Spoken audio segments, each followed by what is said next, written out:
The annual promotion of flu vaccines, despite their widely fluctuating effectiveness, stands as a powerful case study in how public health messaging can become entangled with pharmaceutical profit motives, sometimes leading to a one-size-fits-all approach that obscures nuance, overstates benefits, and downplays limitations. While influenza vaccination undeniably has a role in protecting high-risk populations, the relentless push for universal annual flu shots, even in years where effectiveness plummets to 10–30%, has created skepticism, confusion, and fertile ground for pharmaceutical marketing to thrive. Each year, vaccine manufacturers prepare seasonal influenza vaccines based on predictions about which strains will dominate.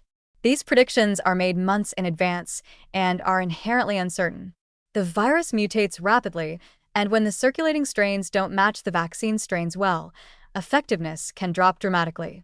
According to CDC data, flu vaccine effectiveness in the US has ranged from a high of 60% to as low as 10% in certain seasons. Yet this variability is rarely emphasized in public-facing campaigns.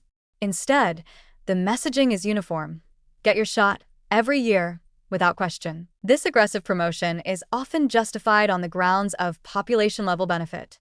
Even modest reductions in transmission or severity can reduce hospital burdens, especially among the elderly or chronically ill. However, the reality for most healthy adults and children is more complicated. The benefits of the flu shot in these groups are often marginal, particularly in low-efficacy years. Yet they're still targeted with the same urgency and frequency as vulnerable populations. Pharmaceutical companies, unsurprisingly, have a vested interest in preserving this model. The flu vaccine market is a dependable annual revenue stream worth billions globally. In the US alone, the market generates several $billion every flu season, with manufacturers like Sanofi, GlaxoSmithKline, and CSL Seqirus dominating production. This predictability, coupled with public health policies that strongly encourage vaccination, makes the flu shot a rare and valuable commodity, a product with recurring demand, repeat customers, government support, and minimal liability, thanks to the 1986 National Childhood Vaccine Injury Act, which limits lawsuits against vaccine manufacturers. To maintain public compliance and consistent sales, promotional campaigns often lean on fear rather than transparency. They highlight worst-case scenarios, hospitalization, death, or severe outbreaks, without offering context about actual individual risk, especially for young, healthy people. In years with poor vaccine matches, little is done to recalibrate the narrative. Few public health agencies openly state, this year's vaccine may only reduce your risk by 10 to 20%. Instead, the fallback logic becomes, any protection is better than none. This kind of messaging undermines informed consent and erodes public trust. It implies that people cannot be trusted with a full story, that they might skip the vaccine if told the truth. But public health is not supposed to rely on half-truths to succeed. Over time, this approach has created a paradox.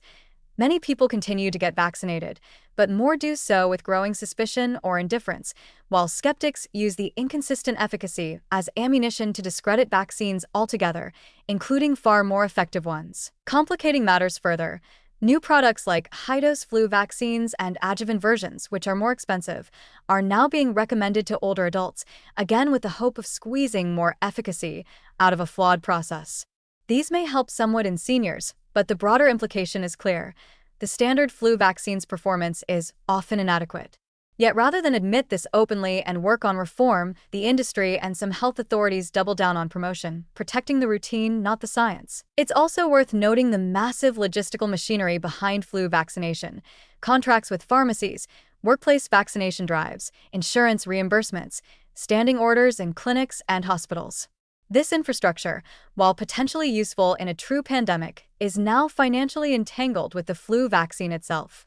A low-performing vaccine in a given year is still profitable, and the public is rarely offered an alternative strategy, such as targeted vaccination or investments in improved antiviral treatments or lifestyle-based prevention, e.g., sleep, nutrition, vitamin D, or early symptom management. To be clear, this is not an argument against flu vaccination per se. It can and does save lives, particularly in vulnerable groups. But the issue is the distortion of truth for the sake of preserving a profitable and tidy annual ritual. It's the refusal to admit that effectiveness varies wildly year to year. It's the failure to explore better approaches because the current system is financially and politically convenient. It's the elevation of population-level modeling over individual transparency. In the end, the annual flu shot campaign has become less about evidence-based medicine and more about maintaining public participation in a market-driven routine. People are asked to comply without being fully informed, to trust a system that does not always trust them in return. And the companies behind the vaccines? They profit every year, regardless of whether the shot works well or not. That's not science, it's strategy. And the public deserves better.